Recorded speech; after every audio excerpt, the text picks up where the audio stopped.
Hi, I'm Vince Mickens, and welcome to another Legacy Spotlight edition of all things aviation and aerospace. As always, my primary mission with this show is to inform, enlighten, and hopefully inspire the up and coming generation of aspiring aviation and aerospace professionals.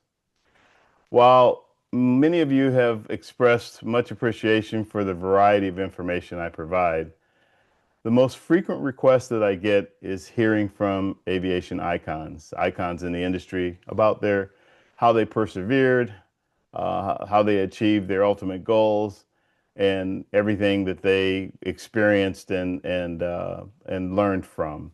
So I have the pleasure, and as I say, ask and you shall receive. My guest today, I have the honor and privilege of being able to call a good friend, and she's been a guest on my show previously. This time, however, I thought it'd be great to have her on exclusively and talk about her groundbreaking aviation career path and her newly released book entitled Flightpath of Fortitude. Love that title. Flightpath of Fortitude: Breaking Barriers, Building Horizons.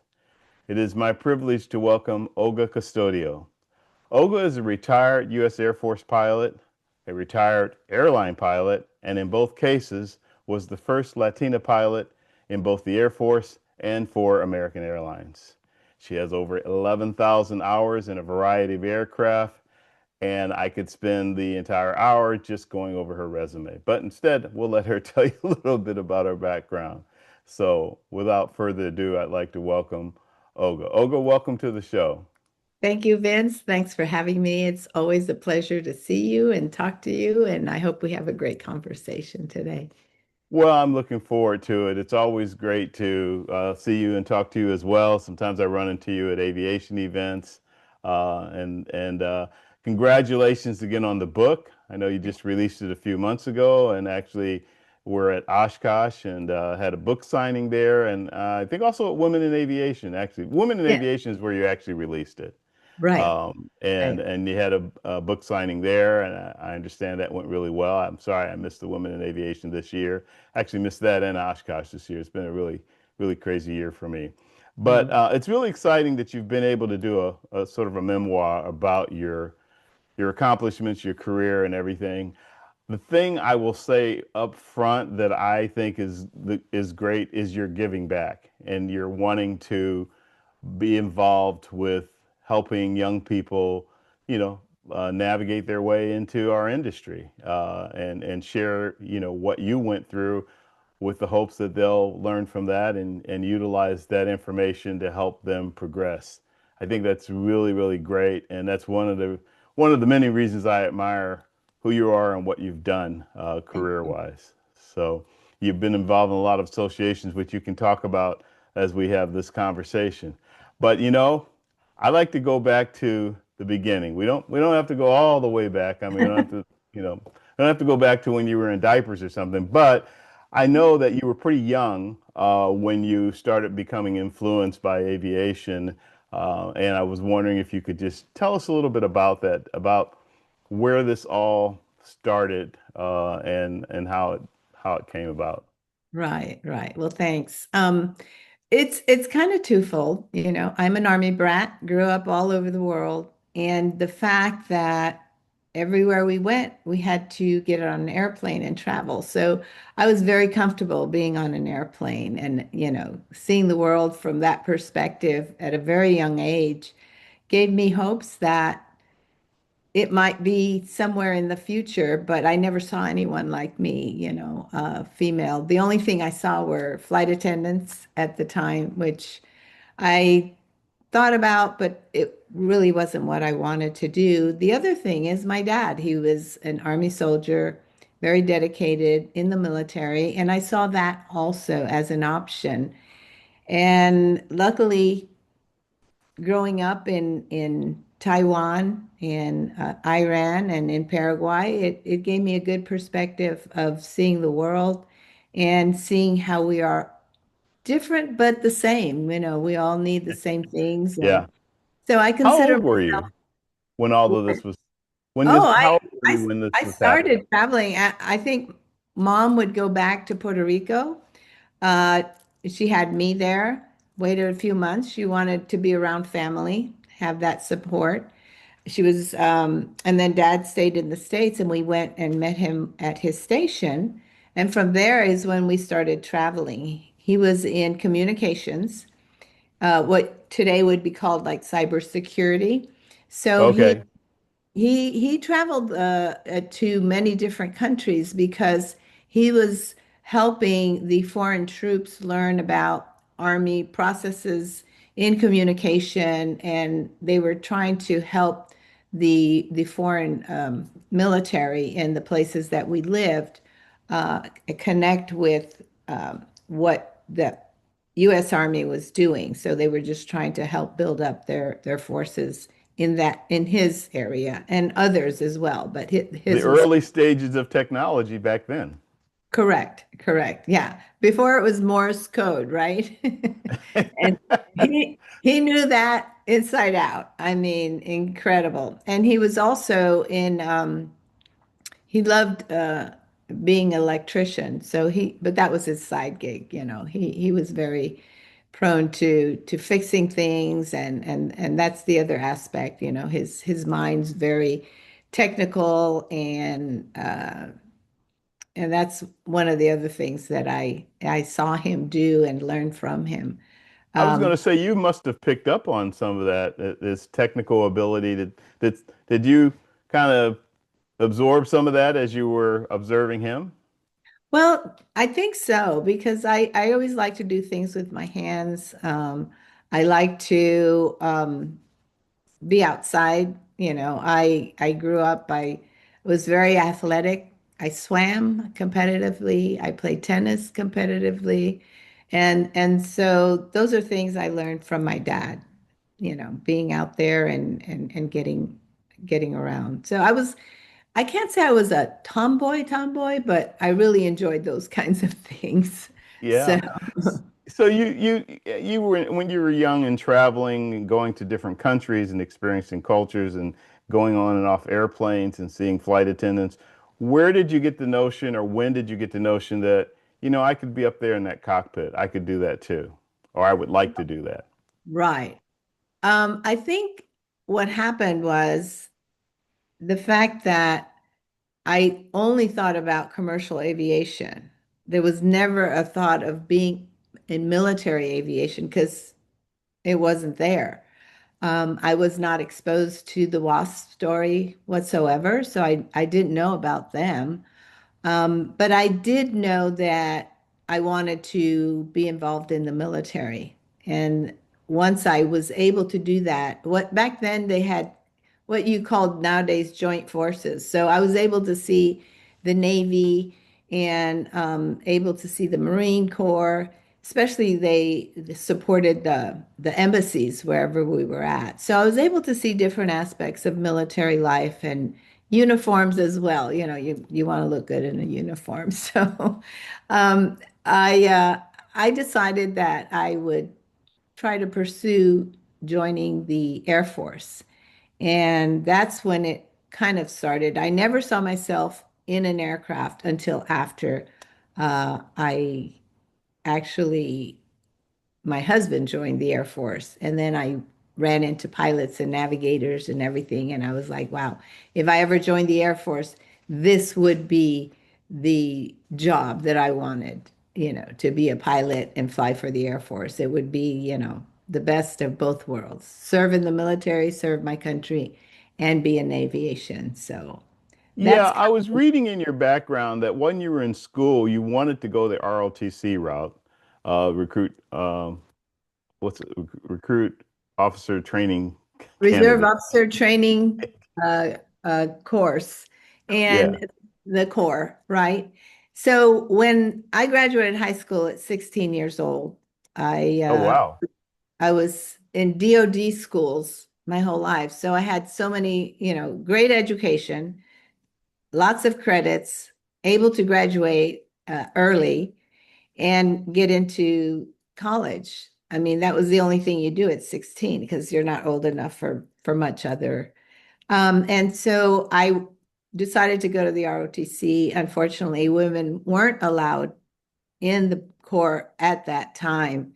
And there was an incident, I experienced discrimination without even knowing that that was happening until I look back years later and go, oh, okay, that's what that was. So, yeah. But anyway, So even with your even so at the time it didn't occur to you that you didn't think, well, why does my dad get to do these things, but and even my husband, but I'm being questioned about it, or right, refuse right. the opportunity.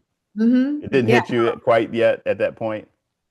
Well, what what I didn't in college, it was like, okay, and I always tell my kids, they want to do something. What's your plan? You have to have a plan. Without a plan, I think it's all chaos. The road ahead is like bumpy. And we know Um, our kids have all had chaos in school. so, but I always had a plan. I said, okay, so I have a plan. It doesn't work. I can always change it, tweak it, do whatever I need to do, right? And so I decided I can't get into RTC. I'm not going to get a commission because I knew I wanted to serve as an officer. And so I went ahead and changed that plan. Later on, I started working at an airline in the accounting office, and that's where I met my husband. He worked at the airline as well, a commuter airline. And so aviation was, I guess, in our system, in our blood for him and for myself.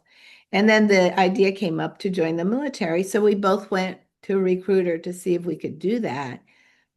We got the highest scores, AFOQT scores, and I had my degree already, and I knew I qualified for an officer training slot to get a commission, but the recruiter wasn't having it. So I just decided that let my husband join. I'll wait, maybe a better opportunity because I already knew what I wanted and I was going to wait for it. And I knew I was qualified and I didn't want to accept anything less than that. So I just told him, thank you. I'm not going to enlist. He said, you could always try, and pursue that later on. But knowing the military, it's hard to, once you get a job, it's hard to jump out of that, unless Yeah, once miracle, you're in, you're locked. you're locked.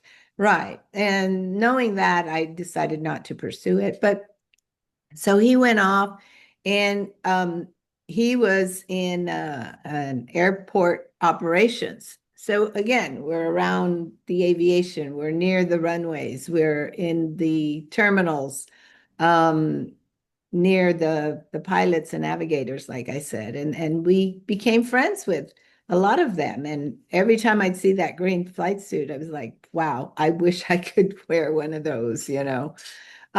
But anyway, we moved to Panama, and that's when finally the opportunity showed up. By then, I was already a Department of Defense um, employee and saw that this was a great opportunity given the information at an open house. So I didn't even know about it. I just happened upon it. And that's the one thing that when I share this with young students, I always say, stay open to the possibilities because you will find the opportunity. Because if you're just blinded by one thing and don't look around, you may miss it. So I always tell them, stay open and it's never a straight path, you know. The straight Well, path, that's the big part. It's not a straight path. it's not. It Yeah. isn't. It isn't. Some people are born into it and they just go on and have the resources and the support but when you're out there looking for it all by yourself, but knowing what you want, you have to be flexible and Yeah. know how to adapt. And because I traveled and lived in so many places, that's a one big thing that I learned is how to adapt. Because every time we moved, I had to start a new school, make new friends, new environment, and I had to make the best of what I had at the time, knowing but the best thing is I knew that it wasn't going to be forever, that this situation was going to change. So you just take what you have and make the best of it and knowing that it's going to get better or different. So, how old were you when you finally were about to get accepted into flight training in the Air Force? Right. So by then, married, I had a 3.5-year-old daughter and saw the opportunity to do this. I was almost 26 years old. So fast forward 10 years from my initial plan, and here I am 10 years later, almost 10 years later, trying to pursue the same thing. So, but this time with the opportunity to become a pilot in the Air Force. So I always see it as right place, right time. And when I talk about denial, that people get denied opportunities, I always say maybe it's not the right opportunity, maybe you don't have the experience for it, and there's something better out there. But never assume that you're never going to do it. That denial is not a hard no. It's just a stop, wait, see how much you really want what you're trying to pursue, and then eventually you will find it. So, adapting was something that I learned moving from place to place. Easier said than done. There's a lot of young people that get frustrated pretty quickly or feel like if they're being denied, then they either go another direction completely without ever the thought of, well, I still could be this at some point. Right. So in aviation, of course, the word perseverance jumps out for me because you knew what you wanted. You weren't exactly sure how you were going to get there, Mhm. but you stayed on point with that until you got where you wanted. Um, And and better. and and what And now? and better because And I better. had the opportunity to apply for a pilot slot. As before, had I got in earlier, years earlier, I may not have had that. I wouldn't have had that opportunity because they had just opened it up to women. So, see, there's always a reason for something to happen when it, True. And but you did also have the wherewithal to know that if you had taken another position in the military, in the Air Force, that you might have gotten stuck there. It might right, have been much harder to move from that to right. get a pilot slot. Well, remember, I grew up in the military, so I kind of knew the nuances and how the military worked and thought. And I was like, I've seen this, heard it, or something. So it was back there, and that's what helped me make that decision. So you're in flight training. You're on your way, with what you wanted to do. Tell us a little bit about that experience of the flight training. You were one of the top in your class on graduation, et cetera. And your life, for lack of a better pun, accelerated quite a bit from that point on. Right, right. Well, just first of all, getting accepted was awesome. The experience with my parents, well, especially my mom, she was not having it, I mean, here I am married with a child and she's thinking I'm just crazy, What are you doing? You're going to give up everything you have right now. You have a great job, good husband, a child, and but I knew that it was she was coming from a place of love, a place of concern. She wanted to make sure that I didn't fail and not knowing and understanding what this entailed, just she was just afraid for me. So I totally understood that. My husband 100% on board. Dad on the fence, he goes, I was Army, Air Force. Okay, we'll give her that, right? So he was okay.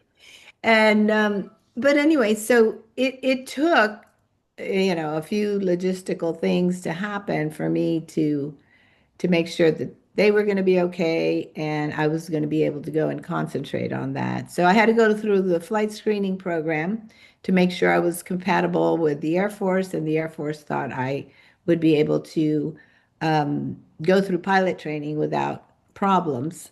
So it was a two-way interview, the way I see flight screening, right? Then I went to the officer training school to learn everything about military being protocols, and a lot of the military uh, foundation and regulations and all of that. And then I got my commission.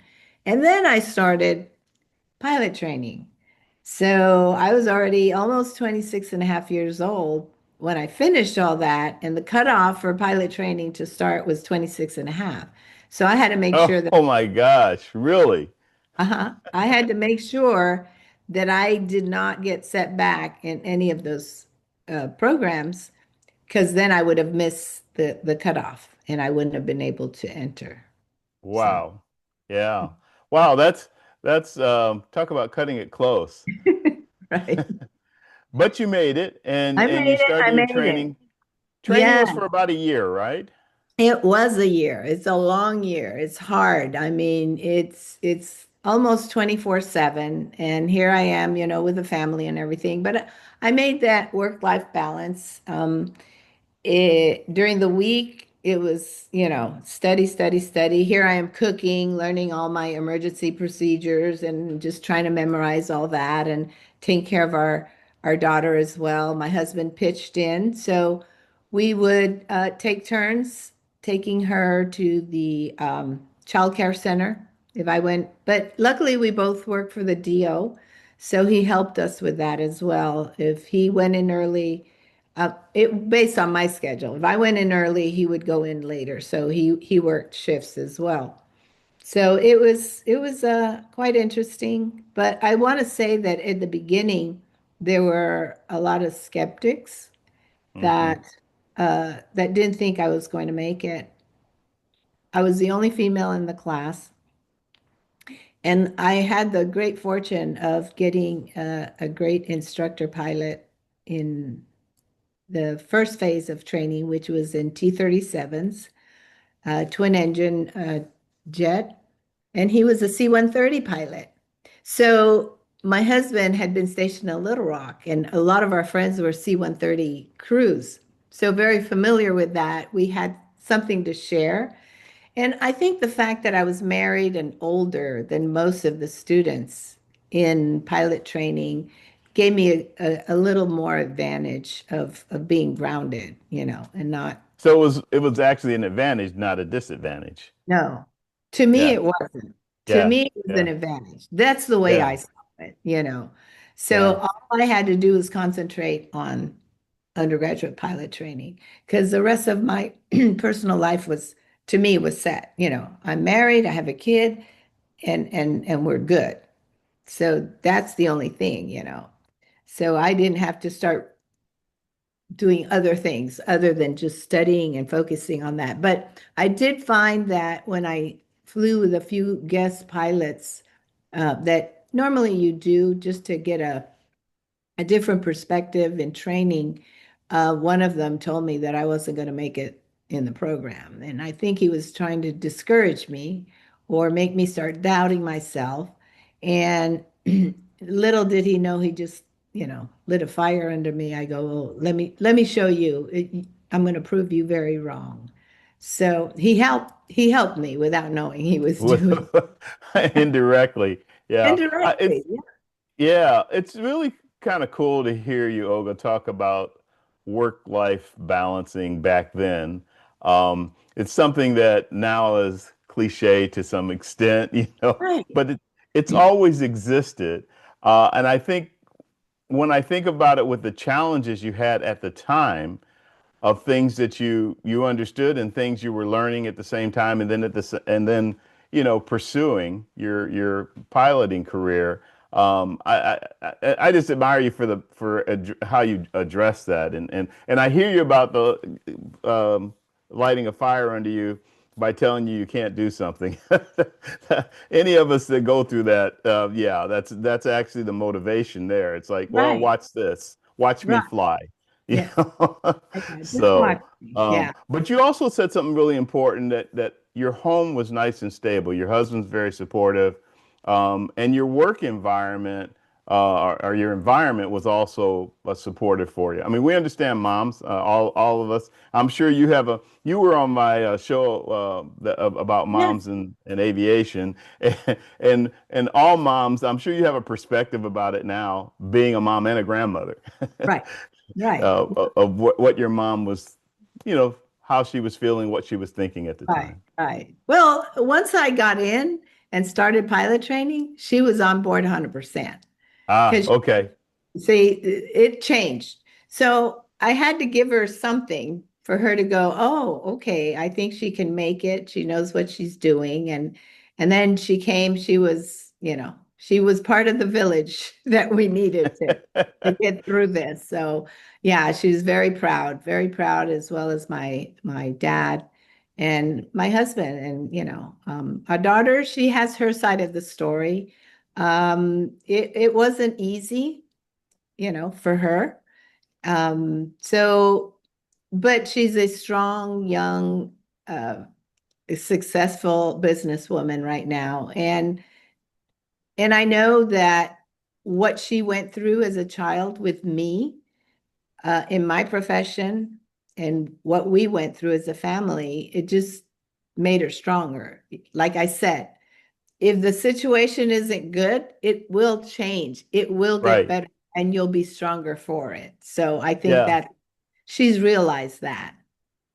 Well, and you went through a similar situation when you were moving all over the place and country to country and reestablishing friendships. It was a different time, but Right. it had its similarities. It- Um, and I'm sure it sounds like you handled it well, but I'm sure it was challenging for you at the same time. oh, absolutely. Absolutely. Even the marriage. And I talk about this. I said, my husband always says that the key to a good relationship is communication. If you can communicate, then you can work through things. And that's what we had to do. There were good times and bad times, and times where it was like, what's happening? But when you're committed, you try and work through things. If I try pull away, he'd pull me in, and if he pulled away, I pulled him in. And it was like that. And I always tell people, as hard as you work on your professional life, you need to that same kind of energy in your personal life, because Absolutely. it just does not happen by chance. You need to Yeah. work on both of these things and know when the priorities need to happen on this side or the other. So, I Yeah, mean, yeah.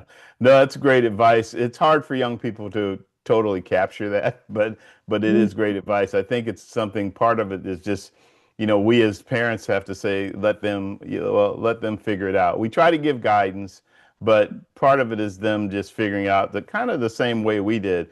I also think real quick, I'll say that this is a different age with the technology and exposure and things that they have that I mean, we had what five, I'm telling on myself, but we had like five TV channels, and, and a well, few I grew radio up stations. without TV. I grew Okay, up there without, you go. You didn't even have TV. So right. yeah, that's a whole different vibe. So let's talk about your flying because okay, coming back to it, you finished your training with flying colors, and then how did you go about deciding what kind of aircraft or what kind of flying you were going to do in the Air Force after you finished training, in terms of Well, your advanced training, et cetera? right. I love the T-38. That, and knowing I could come back as an instructor, and knowing that that was the fastest aircraft any female could be assigned at the time.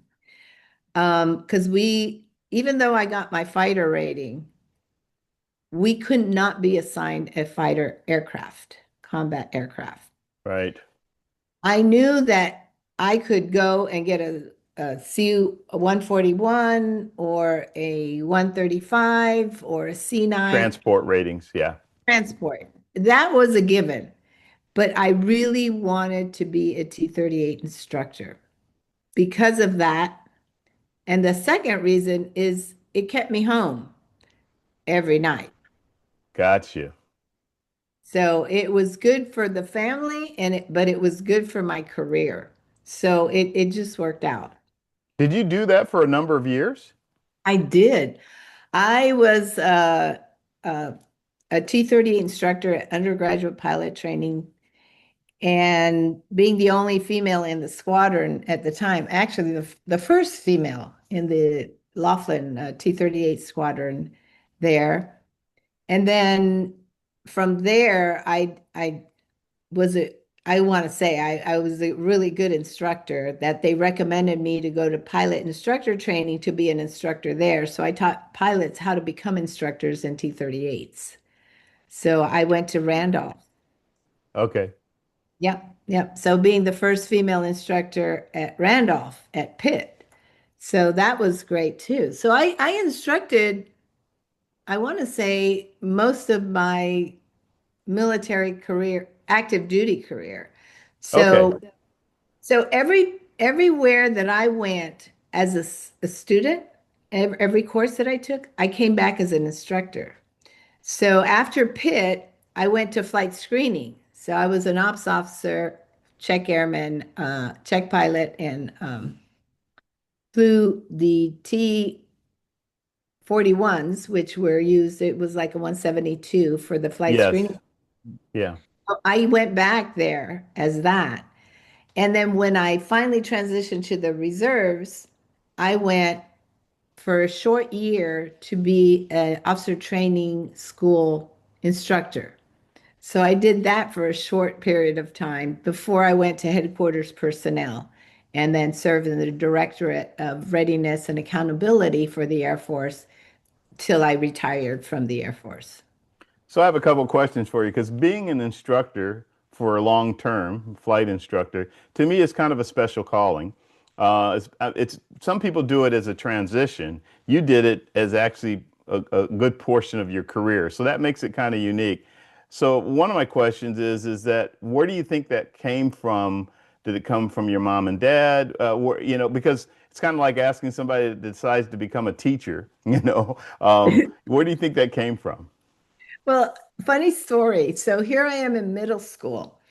And the kindergarten teacher comes in and says, "Hey, I need help with the kids." And I volunteered, because back then you're a teacher or you work in an office or you're a homemaker. And I'm like, "Oh, pick me." So I went over there, saw this chaos in the classroom, and swore I would never be a teacher. I said, "I can't handle this chaos." But very different because the students in pilot training want to be there. So they're open to learning, they're paying attention and all of that. And I got really good at it because first it reinforced me as a pilot. If I knew it up, inside and out, obviously I could fly. I was able to teach that. And come later in the year that I started as an instructor pilot, I was so good. They sent me all the weaker students because I had the patience and several techniques for every maneuver that we worked on. That was in the syllabus, and I was able to share that. I could analyze the student and say, "Okay, I know what your problem is. This is how we're going to fix it." And I would give them techniques, and I got a few back up to standard. Most of them, by the time they got to me, they were not doing very well, and no matter what I said, they just couldn't pass. So I went to a lot of boards to uh, student pilots who had to wash out, and you have to kind of sit in the board and explain, what you did and how you did, and your observation of the student and the possibilities of progression or graduating. So that As a wasn't good. female instructor, were you ever Oh, questioned or you know doubted about that? of course, my very first students, very first. Here I am, female second lieutenant. Across from me, three male students, second lieutenants, and I'm telling them, okay, this is the syllabus maneuvers and the flight. We're briefing the flight, and they're looking at me. The first question out of their mouth is, "Are you sure?" I'm like, okay, this is how Wow. it's going to be. So I would pull the book out and show them verbatim. What did I just say here? What's it say here? Did you study? No, apparently not, because you don't know that what I'm saying is right out of the book. So it Wow. took a couple of weeks and they calmed down. And when they graduated, they were the first ones to come up and thank me. Thank you so much for helping us get our wings. I go, you're welcome. So And therefore you start earning a reputation. right. And I talk about emotional intelligence. Man, I didn't know about that back then, but now I totally understand what that's about. You take your personal emotions and you leave them.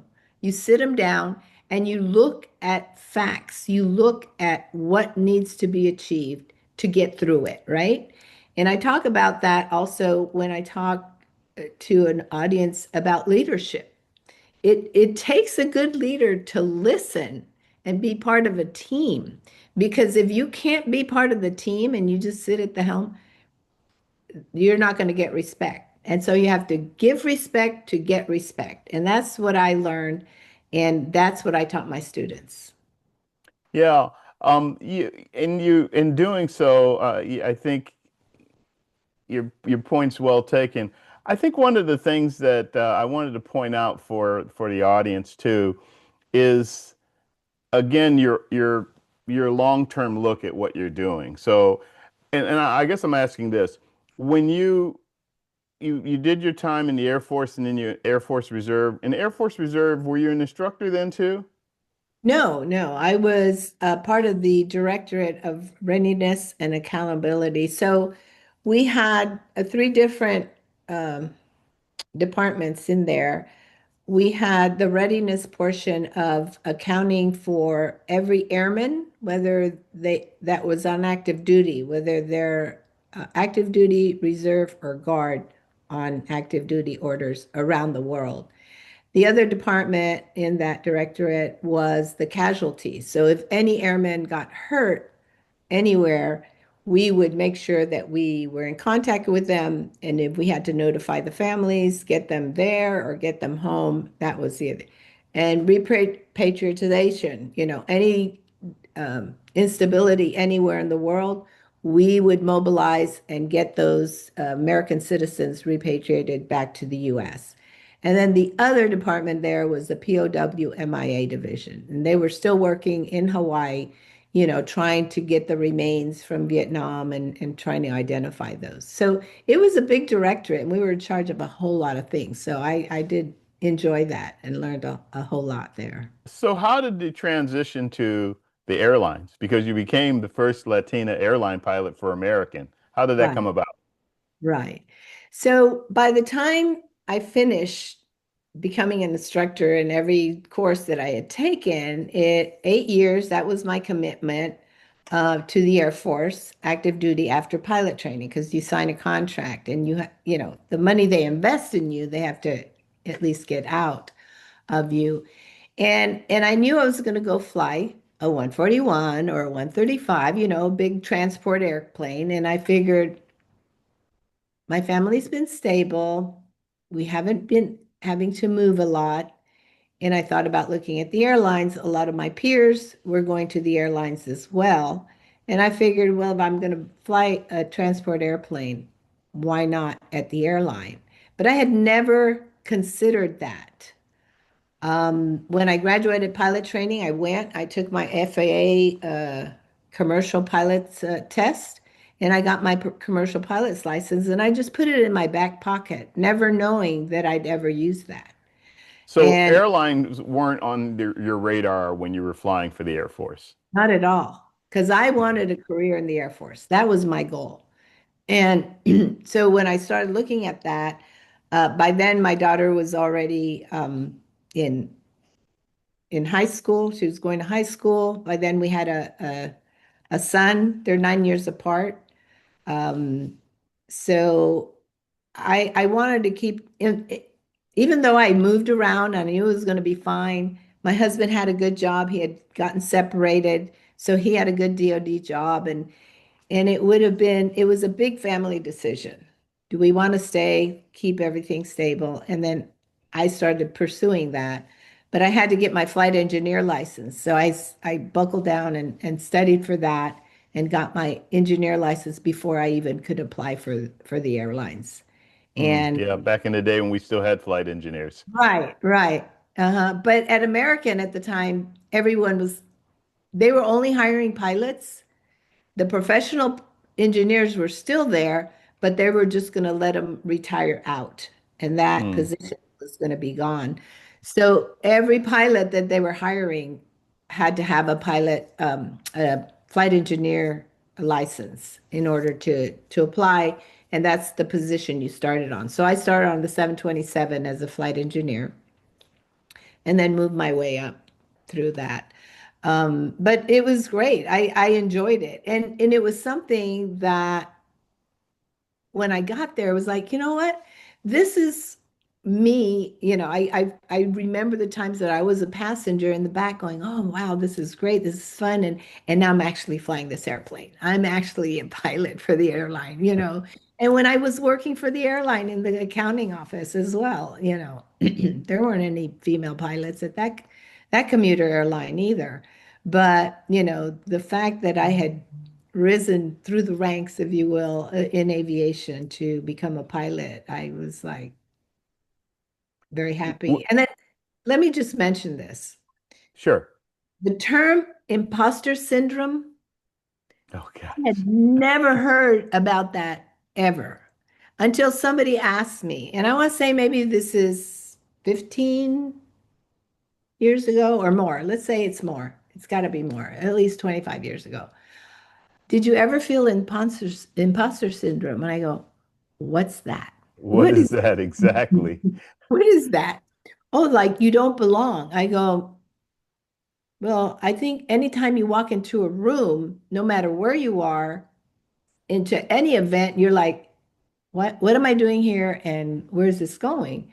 Everybody feels that. It doesn't matter, it has to be in your profession or not. You walk into an unfamiliar area and everybody has that feeling of, okay, let me get myself situated. And Hmm. and and then you get comfortable and you go, okay, this is what it's all about. So the fact that somebody asked me, did you ever feel that? I go, no, because I don't know what it means, first of all. And second of all, Right. once it was explained, I go, well, I think everybody feels that, at some point. But That's really interesting that you bring that up because, they talk about that a lot more now in recent times. You hear people asking about or talking about the imposter syndrome. And even now, and for me, I had the same feeling. It's like, what does that mean? right? It's really a kind of a part of life and you can label it if you want, but as you said, we all go through it. I totally agree with that. So so a couple of questions that I get from my audience quite a bit actually is the route of going through the military to train and be a pilot with the goal of wanting to eventually become a professional, an airline pilot or maybe corporate, Right. and that type of thing. What's your take on that? Since you've experienced both sides. Right. Well, first of all, someone who wants to become a pilot, I talk about different pathways. Um, I talk to young students. I say you have to stay in school. You have to make sure that this is something you want. The military pathway to get in, it's not an easy pathway because even those students who go to ROTC or officer training school, it's hard to get a position, even though we're short, there's a pilot shortage now. Huge. Yeah. Right. But still, you have to qualify for that. In the civilian general aviation pathway, first of all, it's at your own pace, but on your own dime. It's not cheap. It's very expensive. But there's plenty of scholarships out there, and you can work your way up at your own pace and make it. And you'll have Exactly. opportunity, flight hours, and everything. So, very two different paths. One is very accelerated, hard to get into, and the other one is very expensive, if you will, how I kind of describe that. But it'll get you there if that's what you want. And I always recommend if you're going to do the military route, looking at a commercial airline, professional or corporate um, uh, profession, is to look for a guard or reserve position Because once you get qualified and get your hours and do all that, you'll have a little more flexibility in order to fly commercial and fly for the Guard or Reserve. So you have had a long, very distinguished career in both the Air Force and the airlines. You've flown a lot of different aircraft, and you have over 11,000 hours of flying. So I'd say you had a little bit of experience. No, the the the thing I mentioned at the very beginning of the show is that you have this drive to motivate and inspire others. And when did you start feeling like, gosh, I've got to do some things. I've got to show others how this works and let them know about the opportunities and give them some guidance in terms of their pathways to what I've been doing. Right. So this is how it started. My daughter's in middle school. I go pick her up in a flight suit, and one of her teachers sees me, and he goes, "Oh my God, your mom's the pilot." She goes, "Yeah, what's the big deal?" Yeah, isn't every other mom a pilot, you know?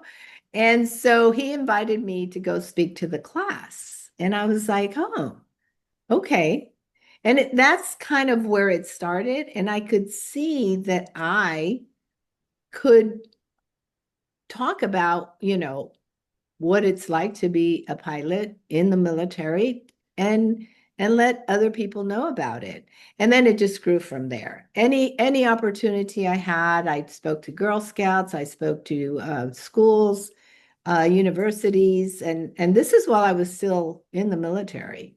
And then it just continued. And it's just been a passion of mine right now is to get involved as much as I can because there's very few that look like me, you know. Still And in 2025. still, just first of all, gender, second of all, ethnicity. And so to me, it's important for them to see that this is for everybody. It's not an exclusive club that only certain people can get into. So, and that's why I talk about those pathways. You can go this route or this route, but if you go the accelerated route, you got to be ready. And I always told my students, you need at least 15 or 20% talent in order for me to teach you to be a pilot.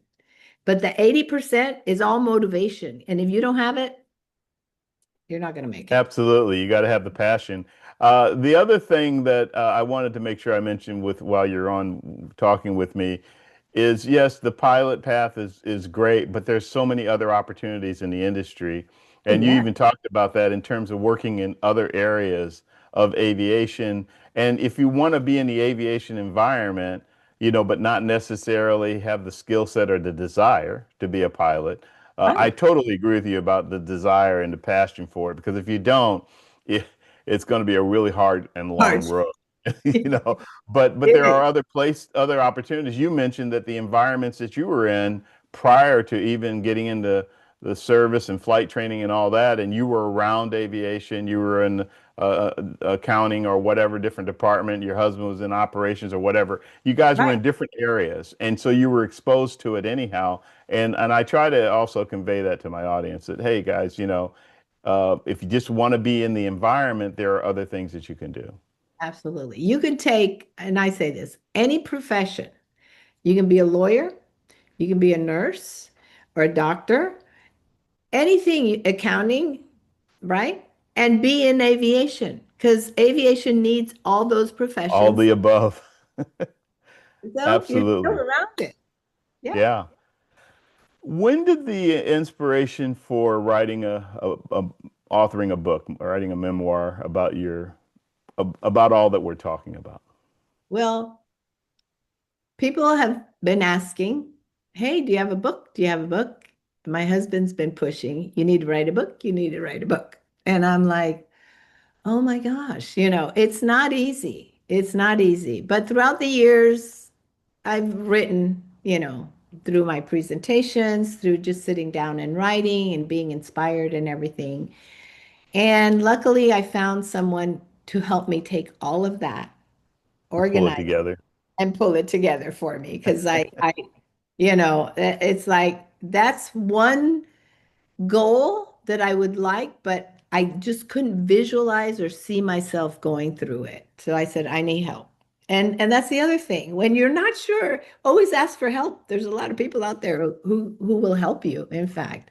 So, but he's the one that pushed it. He says, you got to write a book. And he's always been like that, you know. It's very supportive, sometimes a thorn in my side. Keep pushing. Stop it. But on the other side, it's all great. And I always thank him for it because he knows my potential. Sometimes I just don't want to see it. He goes, "You can do this. You Even will." after all that you've accomplished? Yes, yes. So Yeah, so he knew it was in me. He just was kept pushing it. And right place, right time.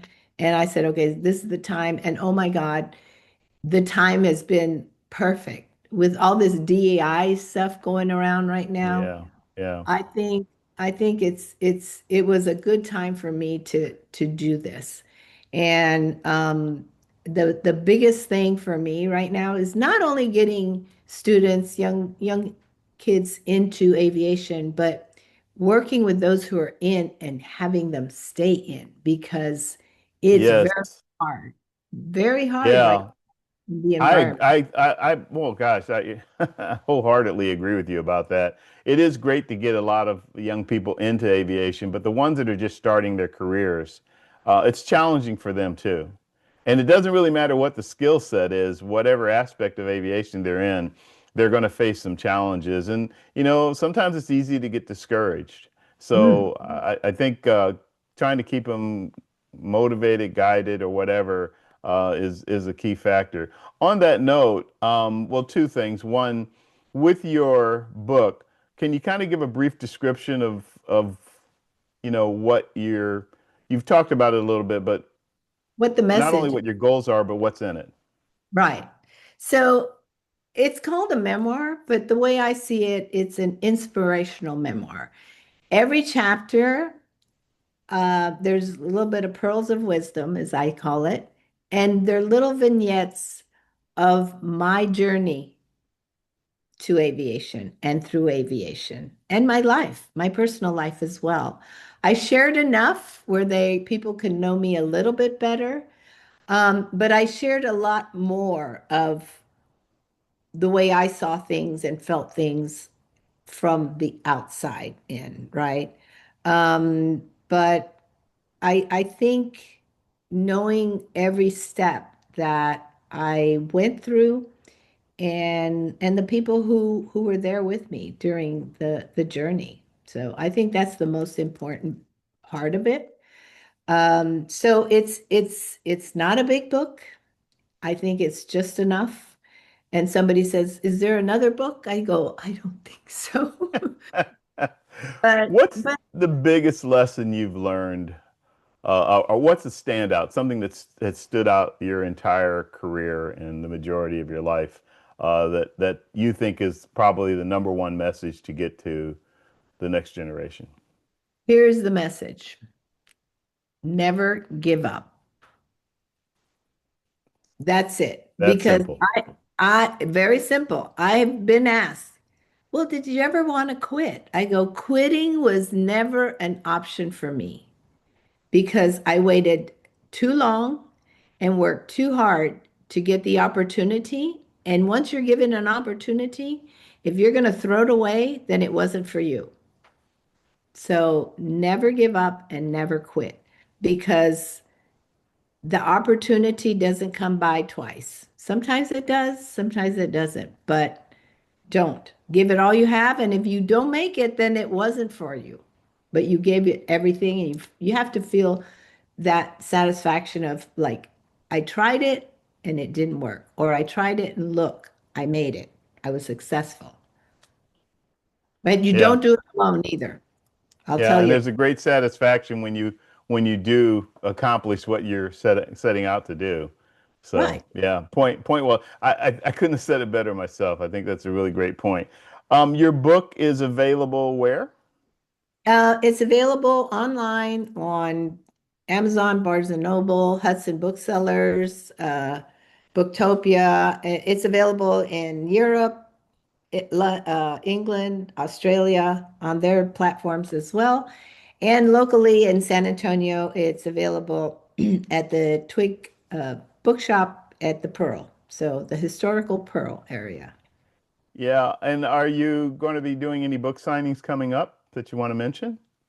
Well, I've had a lot of book signings. This Sunday, I leave for a 3-month vacation. Right. You told me all about that. That's very cool. Yes, yes, I can't wait. Can't wait. So yeah, but next year there'll be more book signings, then we'll share that. But since I'm not going to be home, I do have a website, purflygirl.com.